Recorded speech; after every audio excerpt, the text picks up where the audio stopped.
பாக்யலட்சுமி சீரியலில் இப்போ இனியாவை பார்க்குறதுக்கே ரொம்ப கஷ்டமாக இருக்குது அப்படின்னு தான் சொல்லணும். ஸோ பாக்யா வந்து அந்த ஒரு ஸ்டார் ஹோட்டலுக்கு போகிறாங்க இல்லையா வேலையா. ஸோ அங்கே போகும்போது தான் நிறைய பேர் அரெஸ்ட் பண்ணி கூட்டிகிட்டு போகிறாங்க. அங்கே நிதிஷுமே அந்த ஒரு கும்பலில் இருக்கார்.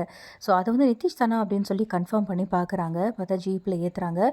என்னாச்சுப்பா என்னாச்சு அப்படின்னு சொல்லிட்டு அந்த ஜீப்புக்கு வெளியில் நின்று கத்துறாங்க பாக்யா. போலீஸ்கிட்டேயுமே என்னாச்சு சார் எதுக்காக கூட்டிகிட்டு போகிறீங்க அப்படின்னோடனே இங்கே இருக்கிறவங்க எல்லாம் போதை யூஸ் பண்ணியிருக்காங்க, போதை பழக்கம் வந்து இருந்திருக்கு அப்படின்னு சொன்ன உடனே பாக்யா அங்கே ஆடி போயிடுறாங்க. என்னோட பொண்ணோட வாழ்க்கை போயிடுச்சே அப்படின்னு சொல்லி கலங்கி போய் நிற்கிறாங்க. இப்போ வீட்டுக்கு வராங்க கோவத்தோட பாக்யா. இனியாவும் வராங்க. வந்ததுக்கப்புறமா இனியாவை கட்டி பிடிச்சிடுறாங்க. என்னோட பொண்ணோட வாழ்க்கை போயிடுச்சே, நான் என்ன பண்ணுவேன் ஆண்டவா அப்படின்னு சொல்லிட்டு. உடனே இனியா வந்து சொல்கிறாங்க, அம்மா அங்கே இருக்கிறவங்க யாருமே உண்மையா இல்லைம்மா, எல்லாருமே என்கிட்ட பொய்யா தான் இருக்காங்க, எல்லாருமே போய் பேசுகிறாங்க.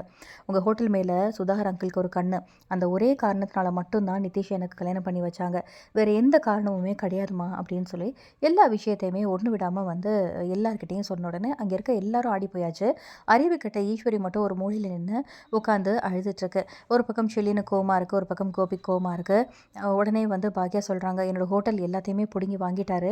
அப்போ நான் கை கட்டி வேடிக்கை பார்த்தேன். பட் அந்த மாதிரி நான் என்னோட பொண்ணோட வாழ்க்கையில் இருக்க மாட்டேன். என்னோட பொண்ணோட வாழ்க்கையை சீரழிச்சிருக்காங்க, என்ன பண்ணுறேன்னு மட்டும் பாருங்க அப்படின்னு அங்கேருந்து கோவத்தோட பாக்யா கோபியை கூட்டிகிட்டு ஒரு பக்கம் போகிறாங்க. அங்கே வீட்டுக்குள்ளே போயிட்டு சுதாகர் அப்படின்னு கத்துறாங்க. மேலேருந்து சுதாகரும் சந்திரலேகாவும் இறங்கி வராங்க. ஸோ என்னோட ஹோட்டல் விஷயத்தில் எல்லாமே பண்ணீங்க, எதுக்காக பொறுத்து போன தெரியுமா, என்னோட பொண்ணோட வாழ்க்கைக்காக மட்டும்தான். இப்போ என்னோட பொண்ணோட வாழ்க்கையை நாசமாக்கிட்டீங்க, இதுக்கான பலனை கண்டிப்பாக நீங்கள் அனுபவிப்பீங்க, உங்களை என்ன பண்ணுறேன்னு மட்டும் பாருங்கள் அப்படின்னு பாக்யா சொடக்கு போட்டு சொல்லிட்டு அங்கேருந்து வெளியில் வராங்க. ஸோ பாக்யா இந்த மாதிரி சொல்கிறத கொஞ்சம் கூட வந்து எதிர்பார்க்காத சுதாகர் வந்து அப்படியே வந்து ஷாக் ஆகி நிற்கிறாரு. சந்திரலேகாவும் திரு திருன்னு முழிக்கிறாங்க. ஸோ வெளியில் வர பாக்யா கண்டிப்பாக சுதாகரை சும்மா விட மாட்டாங்க.